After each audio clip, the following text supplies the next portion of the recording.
Hi everyone, Said here.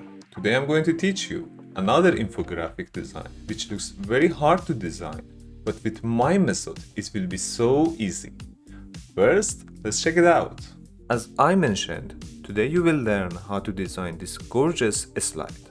But before we start, let me show you the pitch deck PowerPoint template that I have designed recently.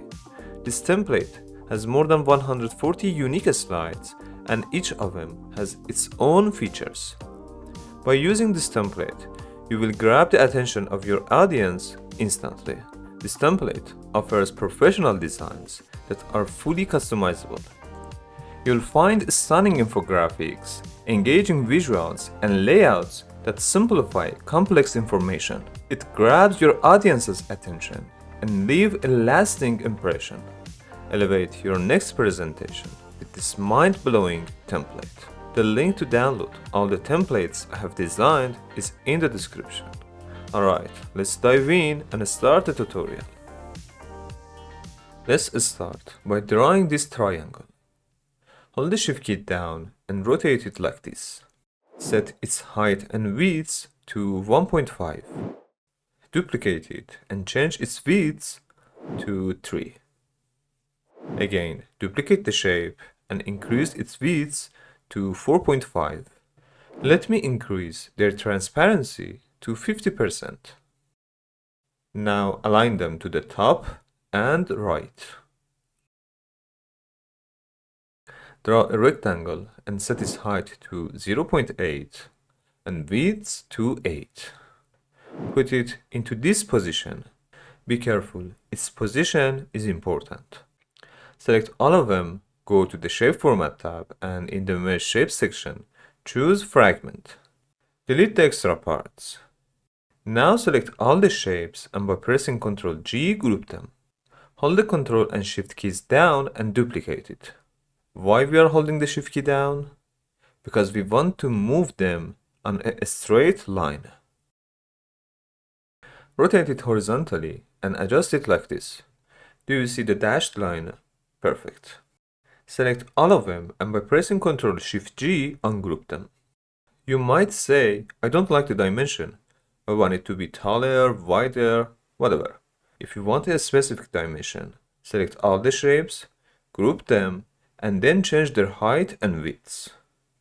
In this case, change the height and width to 10 and 0.8 respectively. Align the group to the center and bottom, and then ungroup them. Now draw this arrow. Drag these yellow dots to adjust the shape like this. Set its height to 3.5. Put it to this position. Do you see the dashed line? Perfect. Now hold the Shift key down and drag it to this side. Okay, let's adjust its width. Repeat this for the other parts.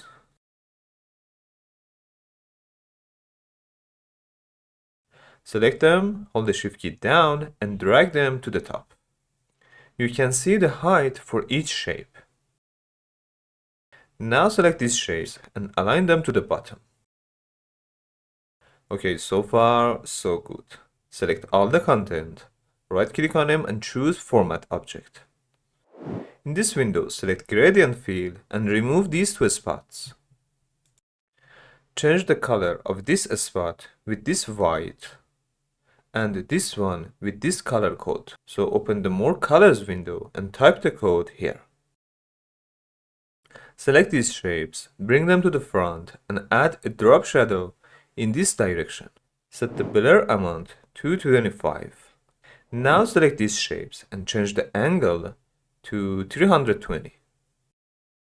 Let's add a drop shadow in this direction to them. Set the transparency to 70, blur to 25 and distance to 12. Select these three shapes and change the color of this spot with this color code.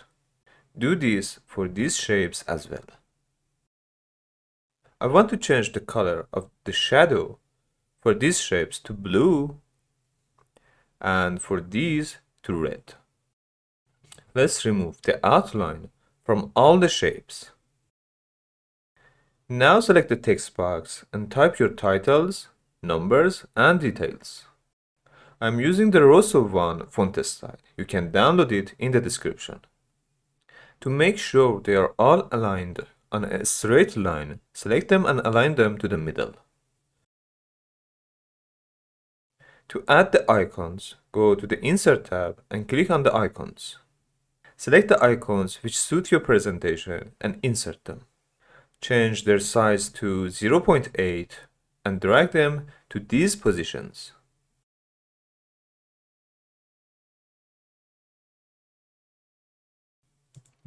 Select them and align them to the middle. If you want to make sure all the content is aligned to the center, select each section's content and align them to the center. Now select each part's content and group them.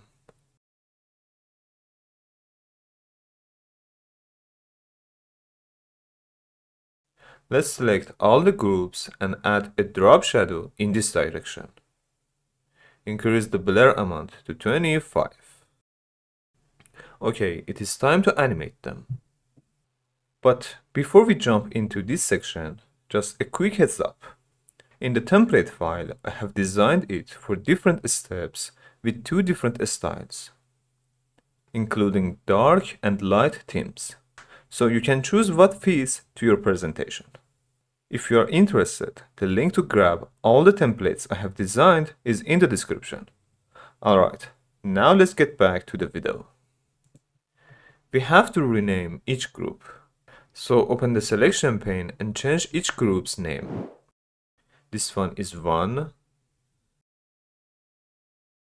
2, 3, 4, 5, and 6. Okay, select all the groups. Remember, the order of selection is important. And add fly-in animation to them. They start with previews, and their duration is 2 seconds. Open the Properties window and set the bounce end to 1.3 seconds.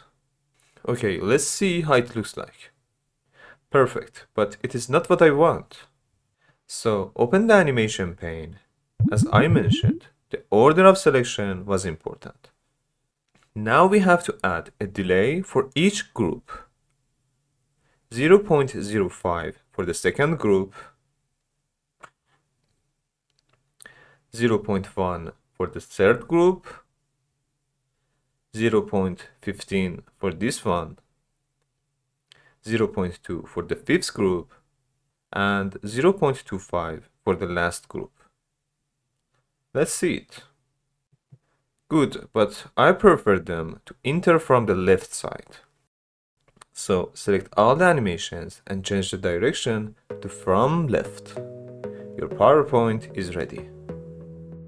I hope you enjoyed this video. If you did and you haven't subscribed to the channel, please consider subscribing. Alright, I'll see you in next video.